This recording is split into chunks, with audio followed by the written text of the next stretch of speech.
వ్రతశాల ఇది నా యేసు నివసించశాల. మన రక్షకుడును ప్రాణనాథుడైనటువంటి యేసుక్రీస్తు నామములో మీ అందరికీ శుభములు వందనములు తెలియజేస్తూ ఉన్నాను. ప్రియులారా, ఈ ఉదయకాల సమయంలో ప్రతి ఉదయం బెతెస్తా ఉదయకాల ప్రార్థనా ఊటలు అనే కార్యక్రమం ద్వారా దేవుడు మనందరితో మాట్లాడుతున్నాడు. శ్రేష్టమైనటువంటి వాక్కునిచ్చి మనల్ని దర్శిస్తూ ఉన్నాడు.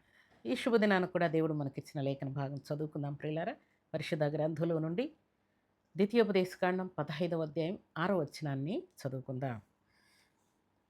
నీ దేవుడైన యెహోవా నీతో చెప్పి ఉన్నట్లు నిన్ను ఆశీర్వదించును. దేవుడి శ్రేష్టమైన మాటలు దీవించి ఆశీర్వదించును గాక. దేవుడు మనతో అనేక విషయాలు చెప్తూ ఉన్నాడు. స్వస్థపరుస్తానని దేవుడు చెప్తూ ఉన్నాడు. నెమ్మదిస్తానని చెప్తూ ఉన్నాడు. ఆరోగ్యం కలుగజేస్తానని సెలవిస్తూ ఉన్నాడు. ఆశీర్వదిస్తానని దేవుడు సెలవిస్తూ ఉన్నాడు. ప్రియులారా, ఈ శుభదినాన కూడా నీ దేవుడైన యెహోవా నీతో చెప్పినట్లుగానే నిన్ను ఆశీర్వదిస్తాడు. దేవుడు నీకు ఏం చెప్పాడో దాన్ని తూచ తప్పకుండా దేవుడు నెరవేరుస్తానని ఈ శుభదినాన దేవుడు జ్ఞాపకం చేస్తూ ఉన్నాడు. అందుకే దేవుడు నీకు తెలియజేసినటువంటి సంగతులు ఎన్నో ఉండొచ్చు.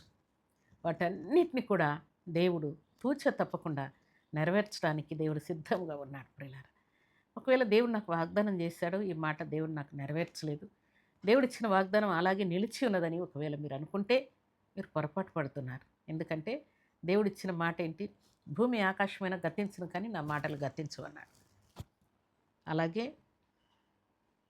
పర్వతములు తొలగిపోయిన మెట్టల తొత్తరిల్ని నా కృప నిన్ను విడవదని దేవుడు సెలవిచ్చాడు. నా మాటలో పొల్లైన సున్నైనా తప్పిపోదని కూడా దేవుడు సెలవిచ్చాడు. ఈ ఉదయకాల సమయంలో దేవుడు మనకిస్తున్నటువంటి శ్రేష్టమైన మాట ఏంటంటే, దేవుడు నీకు ఏం చెప్పాడో వాటన్నిటిని దేవుడు నెరవేర్చబోతూ ఉన్నానని ఆజ్ఞాపిస్తూ ఉన్నాడు. అందుకే కీర్తనల గ్రంథం 33వ అధ్యాయం 9వ వచనం మనం చదువుకుంటే, ఆయన మాట సెలవీయగా దాని ప్రకారం ఆయన ఆజ్ఞాపించగా కార్యము స్థిరపరచబడెను. దేవునికి స్తోత్రములు కలుగునుగాక. ఆయన మాట సెలవీయగానే ఆ కార్యం ఆ ప్రకారం జరిగిపోతుంది. ఆయన ఆజ్ఞ ఇవ్వడం అంటే వెంటనే ఆ కార్యం జరిగిపోతుంది. మాట సెలవివ్వగానే ఆ కార్యం జరిగిపోతుంది. అలాగే ఆజ్ఞాపించగానే కార్యం స్థిరపరచబడునని వ్రాయబడి ఉన్నది. దేవునికి స్తోత్రములు కలుగునుగాక. దేవుని సన్నిధిలో చేరినటువంటి దేవుని బిడ్డలమైన మనందరి జీవితాల్లో దేవుడు ఆజ్ఞాపించాడు. ప్రియులారా, దేవుడు మీకు వాగ్దానం చేశాడు. దేవుడు ఆజ్ఞాపించిన దానిని, సెలవిచ్చిన దానిని తూచే తప్పకుండా దేవుడు మీ జీవితంలో నెరవేర్చడానికి దేవుడు సిద్ధంగా ఉన్నాడు. అందుకే ఆరోగ్యం ఇస్తాడు. నిన్ను, నీ భార్యను, నీ భర్తను, నీ కుమారుని, నీ కుమార్తెను, నీ తల్లిదండ్రులు, నీ పొలాన్ని, స్థలాన్ని, సమస్తాన్ని కూడా దేవుడు ఆశీర్వదిస్తానని దేవుడు ఆజ్ఞాపిస్తున్నాడు.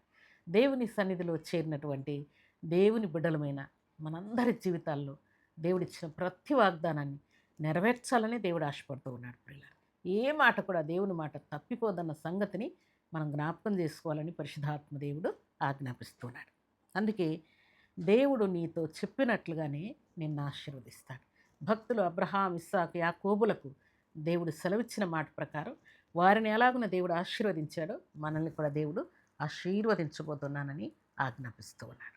దేవుని సన్నిధిలో చేరిన మనల్ని అందరినీ కూడా ఆశీర్వదించడానికి విద్యాబుద్ధి విషయంలో, వివాహంలో, సంతానంలో, ఆరోగ్య విషయంలో, అప్పుల్లో, ఇంటి విషయంలో, పొలం విషయంలో, బిజినెస్ విషయంలో, ఏ విషయమైనా తీసుకోండి, ఆత్మీయ జీవితంలో కూడా, ప్రార్థనలో, పాడే విషయంలో, ప్రకటించే విషయంలో, పరిచర్య చేసే విషయంలో, దేవునికి అర్పణ ఇచ్చే విషయంలో, సాక్ష్యం పలికే విషయంలో, సన్నిధిలో పనిచేసే విషయంలో, పరిచర్య చేసే విషయంలో, అన్నింటిలో కూడా దేవుడు మిమ్మను ఆశీర్వదిస్తానని దేవుడు సెలవిస్తున్నాడు. ఎందుకంటే ఆయన ఆశీర్వదిస్తానని సెలవిచ్చిన తర్వాత నిశ్చయముగా ఆ ప్రకారం అవుతుందని దేవుడు మాట్లాడుతున్నాడు. దేవునికి స్తోత్రములు కలుగునుగాక. ఈ ఉదయకాల సమయంలో మీరు సంపూర్ణమైన ఆశీర్వాదాన్ని అనుభవించుదురుగాక, సంపూర్ణ స్వస్థత పొందుదురుగాక, సమస్త దరిద్రత తోలివేయబడునుగాక, అప్పుల కోపం నుండి విడుదల పొందుదురుగాక, మీ బిజినెస్ సక్సెస్ఫుల్గా జరుగునుగాక, దేవుని కొరకు మీరు బలమైన సాక్షులుగా నిలిచి ఉందరుగాక, దేవునికి మహిమ తెచ్చే పాత్రలుగా ఉందరుగాక. ఈ ఉదయకాల దీవెనలు, ఆశీర్వాదములు సర్వసమృద్ధిగా మీరు, మీ ఇంటి వారు అనుభవించుదురుగాక. దేవునికి స్తోత్రములు కలుగునుగాక. ఈ ఉదయకాల సమయంలో దేవుడిచ్చిన మాట ప్రకారం ఆయన నీతో చెప్పి ఉన్నాడు. చెప్పినట్లుగానే నిన్ను ఆశీర్వదిస్తానని దేవుడు సెలవిస్తున్నాడు. దేవుని సన్నిధిలో చేరిన మనందరి జీవితాల్లో ఈ శ్రేష్టమైన మాటలు దేవుడు నెరవేర్చునుగాక. ఆయన మీకు ఇచ్చిన ప్రతి మాట తుచ్చ తప్పకుండా దేవుడు నెరవేర్చి ఆయన కృపలో మిమ్మల్ని వర్ధిల్ల చేసి ఆశీర్వదించునుగాక. అలాంటి కృపా భాగ్యం సర్వశక్తిమంతుడైనటువంటి దేవాతి దేవుడు సర్వసమృద్ధిని మనందరికీ అనుగ్రహించి ఆశీర్వదించునుగాక. ఆమేన్. ప్రార్థన చేసుకుందాం. భూమి ఆకాశములను కలుగు చేసిన మా తండ్రి, మీ కృతజ్ఞతలయ్యా. ఉదయకాల సమయంలో మీరు ఇచ్చిన మాట ప్రకారం మీరు మాతో చెప్పిన ప్రతి మాటను కూడా మీరు నెరవేర్చి మమ్మల్ని ఆశీర్వదించడానికి మీరు సిద్ధముగా ఉన్నందుకై మీకు స్తోత్రాలు. మీ మాట సత్యమని రుజువు చేసినందుకై స్తోత్రాలు. మాట ఇచ్చి నెరవేర్చే దేవుడుగా ఉన్నందుకై స్తోత్రాలు. సంపూర్ణ ఆయుష్, ఆయురారోగ్యం తండ్రి, నెమ్మదిని, స్వస్థతనిచ్చి, శత్రువుల నుండి విడిపించి, అప్పుల నుండి విడిపించి, రోగం నుండి తప్పించి, అన్ని విషయాల్లో మీ కృపను మెండుగా నిండుగా అనుగ్రహించినందుకై మనం స్తుతిస్తున్నాను. ఈ శుభదినాన పరిశుద్ధమైన మీ సన్నిధిలో చేరి ఈ ప్రార్థనలో ఏకీభించిన ప్రతి బిడ్డ జీవితంలో అద్భుతములు జరుగునుగాక, ఆశ్చర్య కార్యములు జరుగునుగాక, సూచక క్రియలు జరుగునుగాక.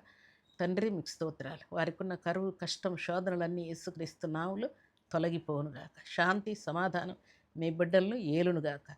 అపవాది క్రియలన్నీ లయమైపోనుగాక. పరిశుద్ధాత్మ నడిపింపులోనికి మీ బిడ్డలు వచ్చెదరుగాక. మీకు స్తోత్రాలు.